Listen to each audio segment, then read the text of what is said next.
Hello friends, myself Dr. Naresh Bhati, Dean of Wellcare College of Education, Team of an Innovation in Education। दोस्तों, आज हमारे साथ है Lavanya global career planner के managing director mister Ashok Kumar Sahu. उनका हम स्वागत करते हैं। जी, स्वागत है अशोक जी आपका हमारे स्टूडियो में। धन्यवाद। दोस्तों, आज हम बात करने वाले अशोक जी से, हम जानने वाले हैं आज इनका काफ़ी सारा एक्सपीरियंस है यूरोप में स्टूडेंट को भेजने का, एक जॉब प्रोस्पेक्ट्स के रिलेटेड। तो आज हम अशोक जी से जानेंगे कि यूरोप में कौन सी कंट्री है जहाँ पे जो जॉब सीकर्स है, जो जॉब एस्पायरेंट्स है, वो जा सकते हैं, क्या उनको सैलरी मिल सकता है, कौन से सेक्टर्स में उनको जॉब मिल सकती है, और क्या उनका एस्पेक्ट्स हो सकता है, क्या उनकी सैलरी हो सकती है, कितना कितना टाइम लग सकता है। ये सारी चीज़ें हम डिस्कस करेंगे अशोक जी से। तो अशोक जी, स्वागत है हमारा स्टूडियो में and thank you so much time देने के लिए हमें। तो मैं अशोक जी आज आपसे जानना चाहता हूँ कि यूरोप में कौन सी ऐसी कंट्री है जहाँ पे जॉब अपॉर्चुनिटीज़ है। देखिए, अगर हम जॉब की बात करें और स्पेसिफिक आज बात करते हैं हम होटल मैनेजमेंट को लेके। अगर कोई होटल मैनेजमेंट किया है बंदा और यूरोप में जाके काम करना चाहता है तो Croatia is one of the best place. Croatia जाके आप अपना करियर बना सकते हैं।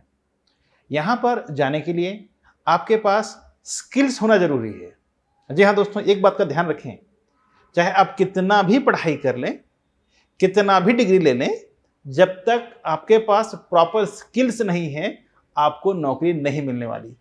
गलती से नौकरी मिल भी गया तो आप सस्टेन नहीं कर पाएंगे, क्योंकि जब आप पहुंचते हैं वहां पर तो अगर आप परफॉर्म नहीं कर पाए दोस्तों तो वो एम्प्लॉयर जो है आपको कहीं ना कहीं वापस भेज सकता है। अशोक जी, दूसरा मेरा सवाल ये है कि अगर होटल इंडस्ट्री में क्रोएशिया में जॉब्स है तो कौन कौन अप्लाई कर सकता है, क्या क्राइटेरिया, उनको एक्सपीरियंस चाहिए या फ्रेशर भी अप्लाई कर सकता है, क्या एज तक अप्लाई कर सकता है, ये से थोड़ा मैं जानना चाहूँगा, व्यूवर्स जानना चाहेंगे इसके बारे अगर में। कोई होटल मैनेजमेंट कर रखा है वो भी अप्लाई कर सकता है, या जिसके पास स्किल्स है, ऑलरेडी काम कर चुका है, एक्सपीरियंस है, चाहे वो होटल मैनेजमेंट किए हो ना किए हो, वो भी इसमें अप्लाई कर सकता है। रही बात एज क्राइटेरिया की, तो मिनिमम जो उम्र है वो 21 साल होना चाहिए और मैक्सिमम 45 ईयर होना चाहिए। अगर किसी का एज मोर देन 45 ईयर होता है तो वो अप्लाई नहीं कर सकते।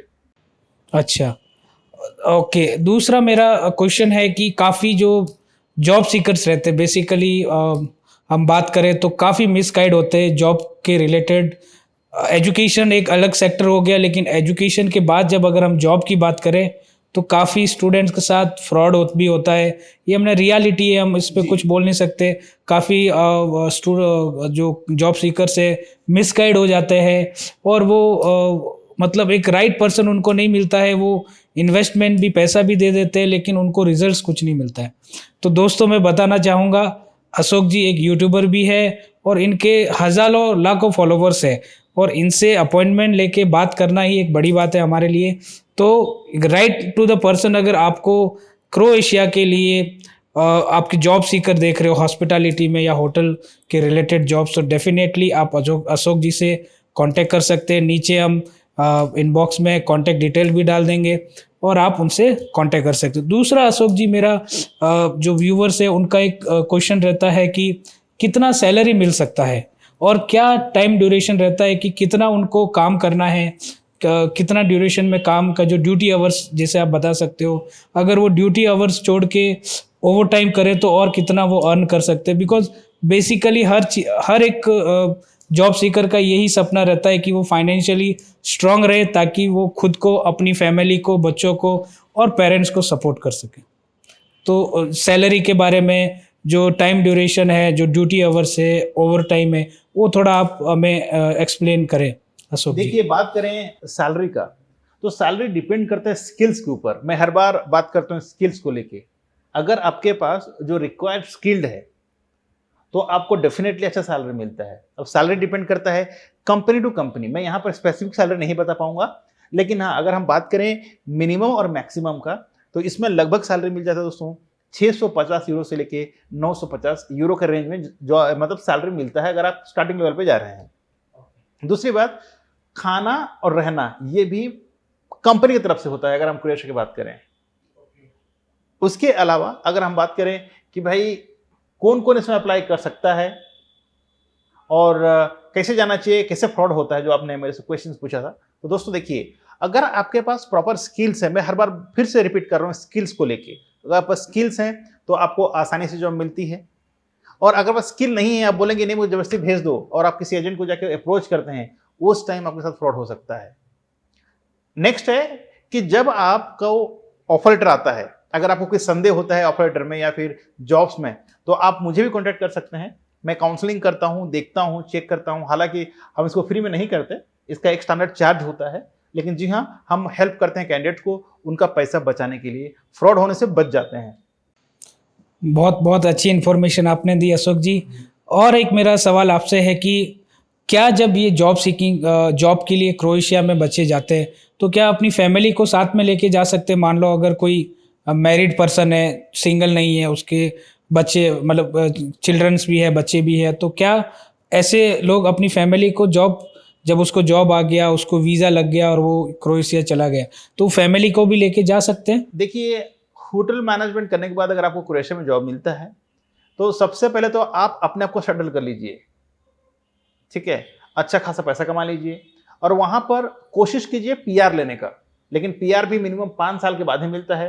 हालांकि पीआर लेने के लिए आपको एग्जाम देना होगा, लैंग्वेज का टेस्ट देना होगा, उसके बाद ही आप अपने परिवार को मतलब एज ए डिपेंडेंट लेके जा सकते हैं। ओके। और जो उनका जो टाइम पीरियड है, जो भी जितने भी साल का, तो मिनिमम उनको कितने साल का इनिशियली एक वर्क कॉन्ट्रैक्ट मिलता है या वो एक्सटेंड भी कर सकते हैं? ये भी एक डाउट रहता है व्यूवर्स का। शुरुआती दौर पे तो आपको 3 महीने का वीज़ा मिलता है, स्टार्टिंग में जो स्टाम्पिंग होता है। इसमें कई लोग घबरा जाते हैं कि यार इतना कम वीज़ा में हम जाके क्या करेंगे, फिर वापस आना पड़ेगा, तो ऐसा बिल्कुल नहीं है। शुरुआती दौर पे आपको 2 महीना 1.5 महीने का एक एंट्री वीज़ा मिलता है, ठीक है, हालांकि वर्क परमिट ही होता है। उसके बाद आप उसको जाके रिन्यू कर सकते हैं 1 साल के लिए। उसके हर साल ऑटोमेटिक रिन्यू होता है, यानी कि टीआरसी कार्ड जैसे मिल जाता है, मतलब आपका जॉब कंफर्म है, वहाँ पर आप 1 साल काम कर सकते हैं और हर साल आप उस वीज़ा को रिन्यू कर सकते हैं। ये रिन्यू आप खुद कर सकते हैं या फिर आपका एम्प्लॉयर भी कर सकता है आपका बिहाफ में। एक और लास्ट क्वेश्चन मैं आपसे अशोक से करना चाहूँगा कि ये सबसे इम्पोर्टेंट है जॉब सीकर्स के लिए कि एक अप्रोक्सीमेट कितना उनको एक्सपेंस आ सकता है क्रोएशिया में जॉब लेने के लिए। वो एक अगर आप हमें एक रेंज बता दें कि इतना एक्सपेंसेस एक जॉब सीकर को जॉब करने के लिए क्रोएशिया में आ सकता है, क्योंकि फैक्ट पे हम बात करते हैं, ये जितने भी हम वीडियोस कर रहे हैं, स्टूडियो में बुला रहे हैं कैरियर गाइडर को, कैरियर कोच को, तो हम आपकी जो सारी क्यूरीज है to the fact, right to the right person मैं पहुंचाने की कोशिश करता हूं। इसीलिए जो भी आपके डाउट्स है आप हमें लिख सकते हो, मेल आईडी दी जाएगी सब्सक्रिप्शन में, आप लिख सकते हो हमें मेल आईडी पे, और जितनी भी क्यूरीज है आप देख सकते हो। दूसरा, अशोक जी ने दोस्तों बात किया कि कैसे पता करें अगर कोई भी कहीं से भी आप अप्लाई कर रहे हो और अगर आपका लेटर जेन्यून है या फेक है, तो उसके लिए भी हमारी एक्सपर्ट टीम है, अशोक जी से आप कांटेक्ट कर सकते हो और डेफिनेटली वो आपको इस चीज़ के बारे में बता सकते हैं। तो मैं आपसे पूछ रहा था अशोक जी कि अप्रोक्स कितना एक्सपेंस आ सकता है एक जॉब सीकर? देखिए, वो भी डिपेंड करता है कि आप कहाँ से अप्रोच कर रहे हैं, ठीक है। हालांकि इसका जो स्टैंडर्ड खर्चा होता है, अगर आप ऑनलाइन अप्लाई करते हैं तो बहुत कम पैसा में हो जाता है, लेकिन बहुत समय लगता है। और अगर किसी आप एजेंसी से कर रहे हैं तो एजेंसी में लगभग लग जाता है 3.5 से 4 लाख का रेंज होता है।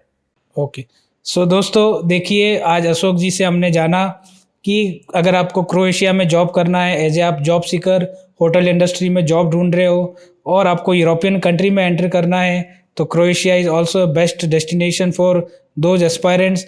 और आप कांटेक्ट कर सकते हो हमें नीचे दिए गए नंबर पे।